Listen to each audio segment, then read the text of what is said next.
చెకోవ్స్ gun అనేది ఒక కథన సూత్రము. కథలోని ప్రతి అంశము కథాంశానికి ముఖ్యమైనదిగా ఉండాలని సూచిస్తుంది. దీనిని రష్యన్ రచయిత యాంటన్ చెకోవ్ పరిచయం చేశారు.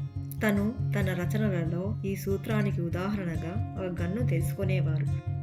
ఈ ప్రిన్సిపుల్ ఏం నిర్ధారిస్తుంది అంటే, ఒక కథలో ఏవైనా వస్తువులు, వివరాలు, విషయాలు ఏమైనా తెలియజేయబడితే ఈ విషయాలు ఆ కథలో ముఖ్యాంశంగా పరిగణింపబడాలి. ఇది అనవసరమైన వివరాలను నివారించడంలో ఉపయోగపడుతుంది. ఇది కథ ముగింపులో పాఠకులకు సంతృప్తి చెందించవచ్చు. ఒక కథకు ముఖ్యమైన అంశాలను ముందే పరిచయం చేయడము, ఒక సన్నివేశంలో ఏదో ఒక వస్తువుని, విషయాన్ని చూపించడము, ఒక కథను రాసేటప్పుడు ఎండింగ్ నుంచి మొదలుపెట్టి బిగినింగ్కు తీసుకుని వచ్చి ఆ ఎండింగ్కు ముఖ్యమైన విషయాలను ముందే ఫోర్ షాడో చేసి చూపించడం జరుగుతుంది.